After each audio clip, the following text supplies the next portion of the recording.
بسم اللہ الرحمن الرحیم الحمد للہ رب العالمین والصلاة والسلام علی رسولہ الکریم وعلی آلہ واصحابہ اجمعین وعلی کل من تبعہم بإحسان الی یوم الدین. اما بعد، محترم بزرگوں، دوستوں اور بھائیوں، السلام علیکم ورحمۃ اللہ وبرکاتہ. الحمدللہ محرم کا مہینہ شروع ہو گیا اور اس کا ایک ہفتہ گزر بھی گیا. آج محرم کی 8 تاریخ ہے. اللہ تبارک و تعالی نے اس مہینے کو بہت سی فضیلتوں سے نوازا ہے. ایک تو یہی فضیلت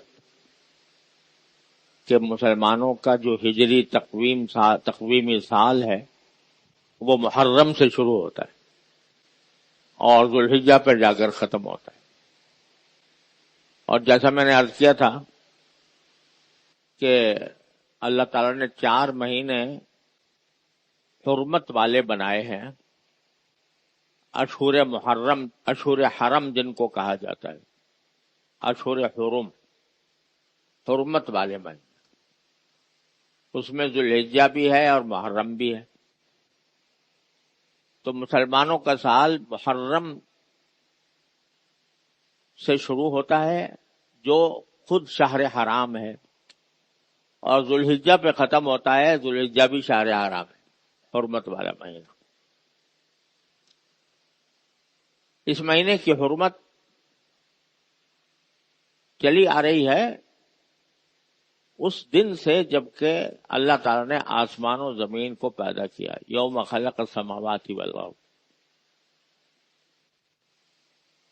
یہ بعض لوگوں میں یہ غلط فہمی ہے کہ محرم کے مہینے کی جو اہمیت یا فضیلت ہے وہ اس لیے کہ اس میں حضرت حسین رضی اللہ تعالی عنہ کی شہادت ہوئی 10 محرم کو،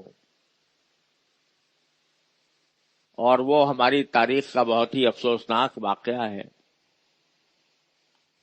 کہ جگر گوشہ رسول صلی اللہ علیہ وسلم کو اور ان کے معزز رفقا کو شہید کیا گیا.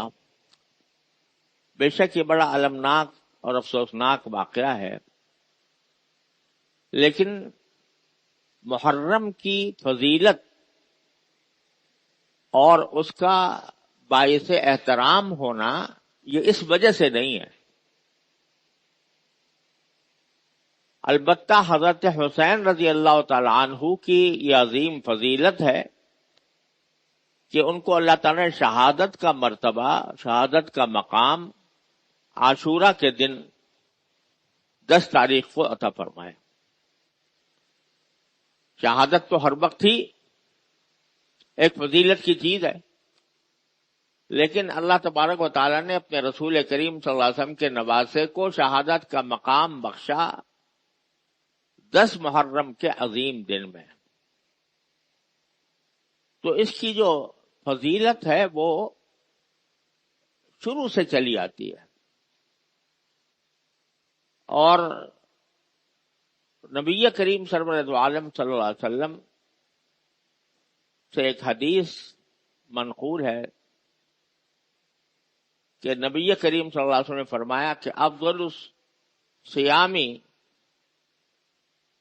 بعد صیام رمضان صیام شہر الراہ المحرم او کما قال صلی اللہ علیہ وسلم،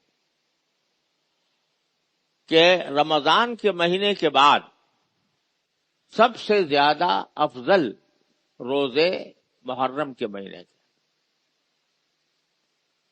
یعنی محرم کے مہینے میں جتنے بھی روزے رکھے جائیں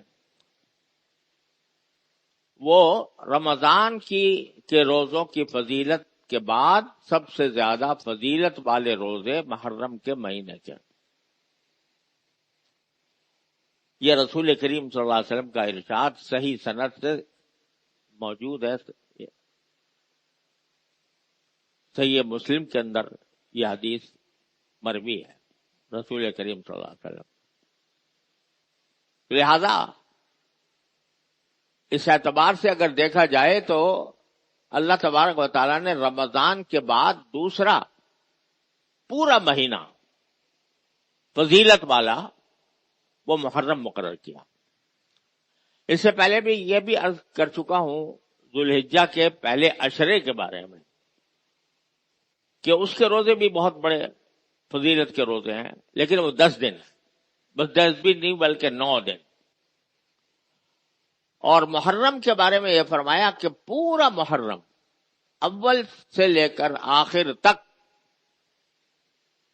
وہ رمضان کے بعد سب سے زیادہ افضل روزے محرم کے مہینے کے ہیں، وہ کسی بھی تاریخ میں رکھے گئے.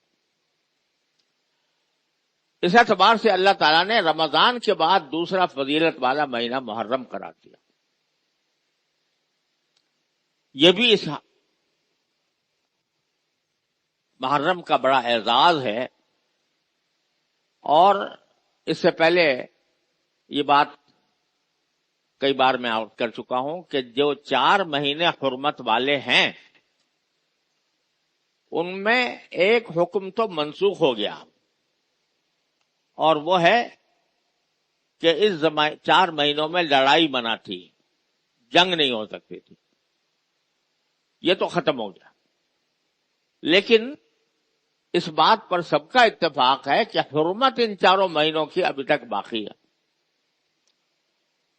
لہذا صرف روزہ ہی نہیں بلکہ کوئی بھی نفلی عبادت ان مہینوں میں اور محرم کے مہینے میں خاص طور پر کوئی بھی نفلی عبادت کی جائے تو وہ زیادہ اجر و ثواب کا سبب ہے،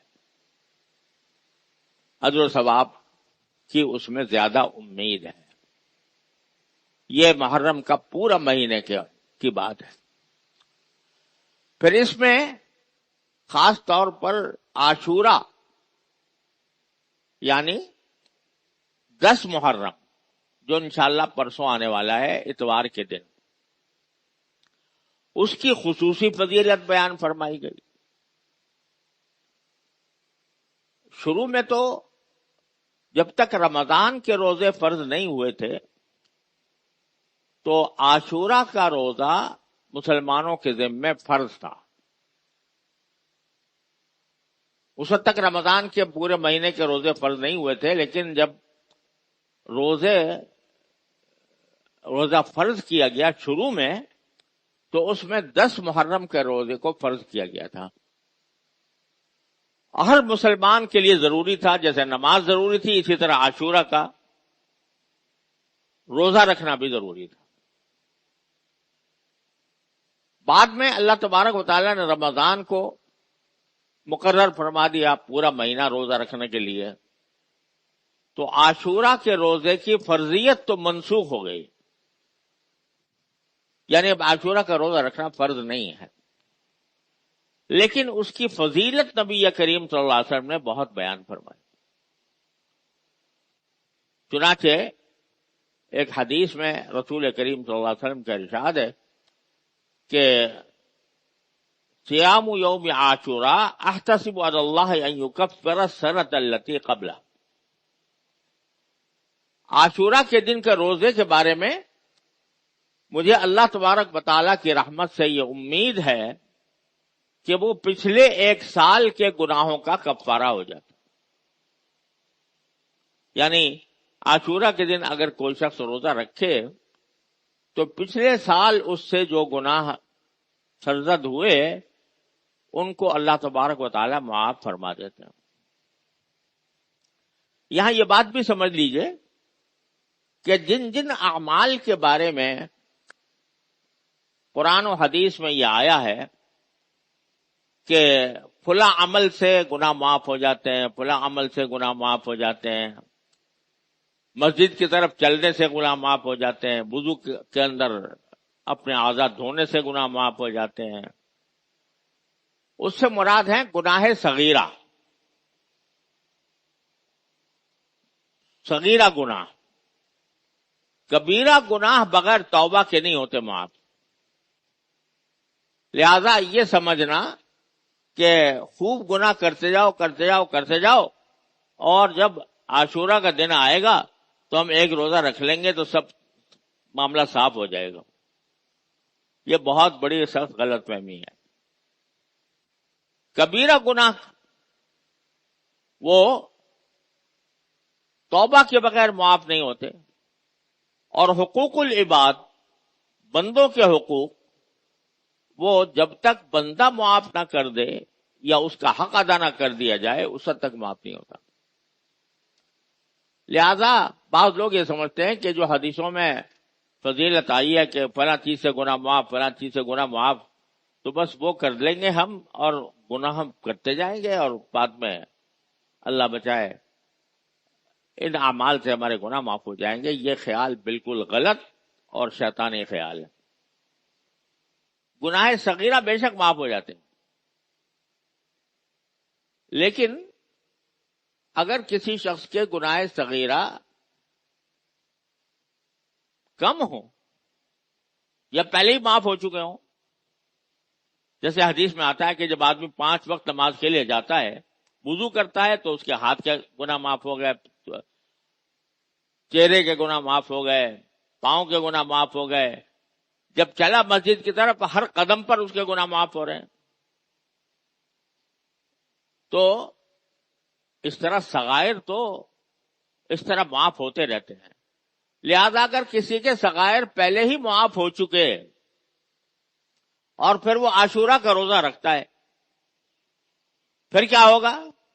تو قاعدہ یہ ہے کہ جب کسی کے گناہ نہ ہو اور کوئی عمل ایسا ہو جس سے گناہوں کی معافی ہوتی ہے، اگر گناہ نہیں ہے تو اللہ تعالیٰ اس کی نیکیوں میں اضافہ کرتا ہے، اس کی درجات بلند فرماتا.